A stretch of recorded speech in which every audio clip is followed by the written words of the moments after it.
Man, playing these six, so much fun. I love playing these six. They sound so musical and so harmonized, and there's a really good reason for that. It's because they come right out of the harmonized chords for whatever major key you happen to be playing in. We're playing in G major right now, so those chords are obviously G major, A minor, B minor, C major, D major, A minor. Technically, this would be F sharp diminished, and then back up to G. We don't care that it's the 7 chord is diminished because we're not going to play the 5. In fact, what we're doing is playing the 1 and the 3 out of each of these chords. So some of these chords are major, some are minor, and so sometimes the 3 is going to be the flat third, other times it's going to be the major third. And so it's pretty easy to understand or be able to just recall, which chords are which, major, minor, etc. Because when you just build the key, the scale notes of the key itself, which if you don't already know, that's just you're starting with the root is just going whole, whole, half, whole, whole, whole, half. Well, for every one of those notes, so G, A, B, C, D, E, F sharp back to G, for every one of those notes in the scale, there is a corresponding chord. And so I already played through those chords, but basically it's so easy to remember 1, 4, and 5 are major. Okay, the rest are minor except the 7 chord, which is technically diminished. But since we're just playing the 1 and the 3 out of these chords, we don't care about the 5. We don't care whether it's flat or not. So let's just play through here. So we've got, right, this is the 3 and that's the 1, obviously, right? That's G major, A minor, B minor, C major, D major, E minor, F sharp minor, don't have a 5, and back to G major. So I've watched so many videos, lessons on YouTube, and read a lot of articles about six and playing six, and I I almost never hear anyone talk about the simplicity of just pulling, for example, these particular six, the 3 and the 1. I'm just pulling them right out of these harmonized or diatonic chords. It's just so simple to me, and that's how I picture them. On the fretboard, I picture them because that's coming out of an A minor. It's coming out of a B minor. So so many lessons tend to emphasize on the importance of the interval of 6, which really, okay, it's interesting, and technically, yeah, it's an interval of 6, and you could start with the note of the major scale, and then you're going to harmonize 6 intervals, or an interval of 6 below, et cetera, et cetera. But I honestly think that that's just not all that easy for people to kind of just get into this and understand it, and it's just not easy for me to think about it that way. I'd rather just think about it this way. So let's just play through them again.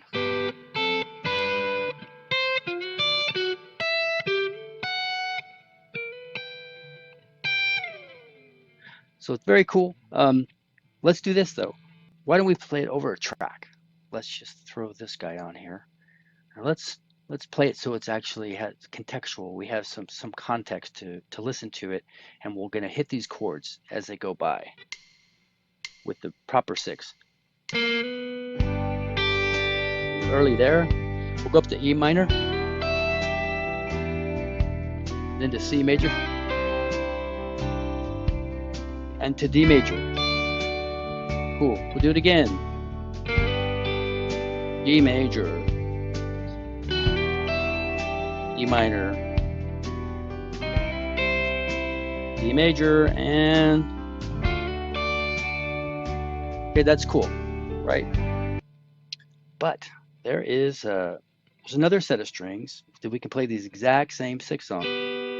So down here it's exactly the same. And this, we're playing the 3 and the 1, and these come out of this the C-shaped G chord. So you can see these are the notes here. But instead of playing them with those two fingers, I'm going to play them with these because this works for me really. And so if this is G major, A minor, B minor, etc., then this also same exact pattern. This is an A minor. It may not look like an A minor, or you might not be used to the voicing of that, but it is. And that's a B minor. That means that's a C major, D major, E minor, F sharp minor, etc. Which also means, starting with a G, we can go the opposite direction. F sharp minor, E minor, E major, D major. So this is actually pretty cool. This is right out of the actual open chord C major. These notes right here. So if I was to play it like the way we're forced to hold it up here, we have to bar the strings, some of the strings on that fret, so we have to hold like this. If we did that down here, see, we don't, the nut is barring it for me, so I don't need to do that. Very awkward holding the way down there with this shape. But check it out. So if we just move this up a whole step, so 2 frets, if I can bar, I can't seem to get that one. So that is a C-shaped D chord, which is kind of weird to think about. What the heck is a C-shaped D chord? But it literally is. And all it really is about, really, this triad is what's important. And when we play an open D, it's played like that. So D is in the bass. Here, this is also a D, right? Anyway, yeah, that's a C-shaped D, which is weird. So anyway, now that we know about these shapes, well, now what we can do is actually play them on, both sets of strings. So let's do that. Let's start this up again. Let me go back just a little bit.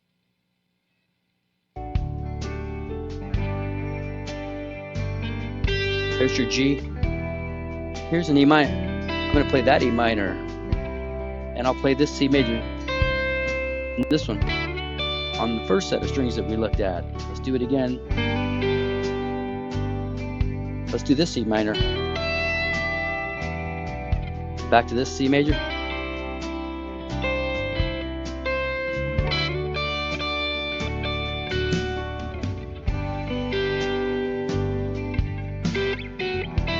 Walk that down. That's pretty cool, right?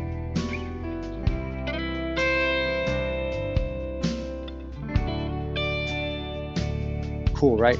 All right. So now let's do this. We're going to look at this chromatically as well. So instead of always going up, we can actually fill in every one of those.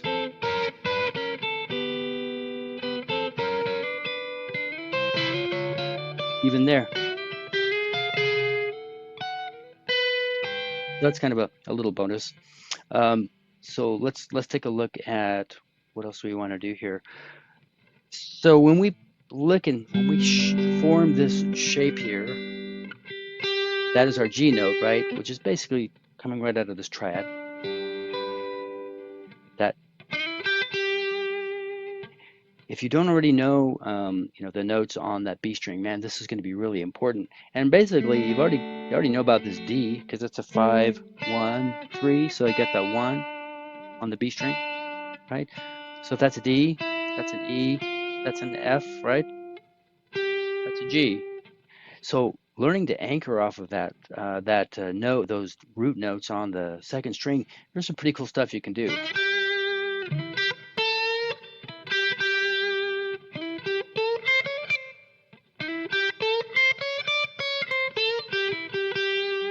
Really cool. I'm doing some major pentatonic stuff and some just major scales. So when we look at this shape, this is pretty cool.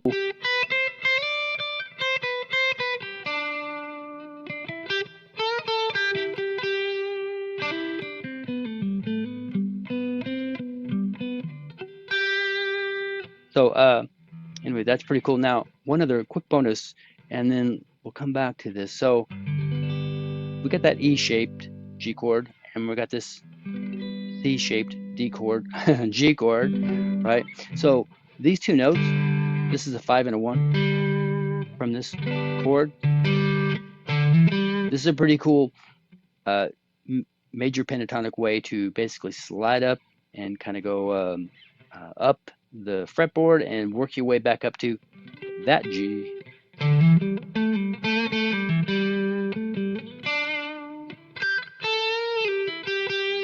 Yeah, I got back right back there.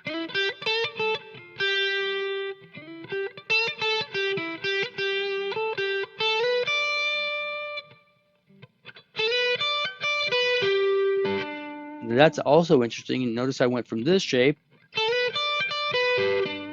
to this shape, which is the other G chord that you're probably very familiar with. Or, you know, this shape, it's an A shape.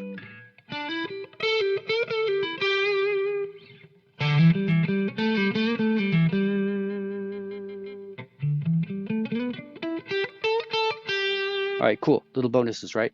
Let's go back to this. Go back to this. Play again. Just playing around with this a little bit more. Let's go up here.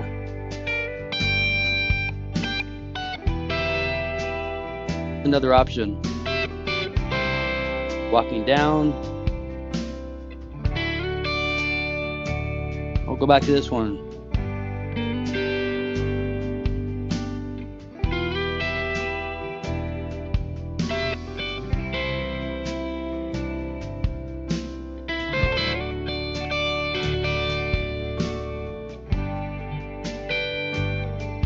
So that's pretty cool stuff.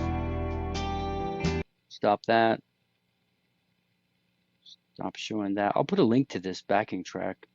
There's no royalty issues with this at all. I'll hide it for now. So one other thing worth mentioning here is, you know, this playing six here. These were definitely six, right? An interval of six apart. But it doesn't really matter whether you're playing thirds or sixths or whatever. If we just play the one and the three out of any particular chord, then they're just double stops, right? And so it doesn't matter how many intervals they are away. I mean, not really. So you just think about the shapes, you know, like for example, like now I'm going to go to C just for a minute. That's a C chord, and that triad, much like this one, is a 5-1-3. This is also 5-1-3. It's just that B string that, you know, makes the tuning a little different. So you got 5-1-3. So if I want to play the 1 and the 3 out of this chord shape, they're going to be adjacent strings. These two, right? So, but the same thing applies. That's major. And which one did we say is the 3? 5-1-3. So you got the 1 and the 3. So as we move up, that 3 is going to have to be flatted, right? So you got, what do you have? C, then D minor, then E minor. So let's just do, I'm going to grab it initially with my index finger. Just those two. I'm just playing the G and the B string. Same idea, right?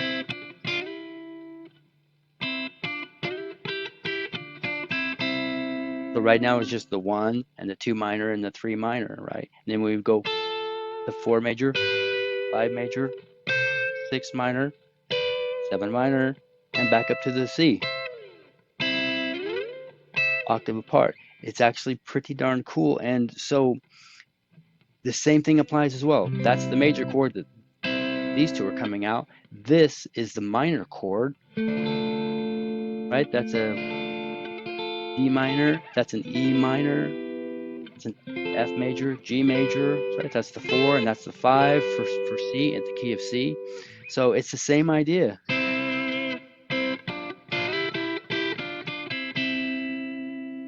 So little bonus. Anyway, I think that is probably enough. Probably spent a bunch of time on this. I hope this was really helpful and beneficial, and thanks for watching.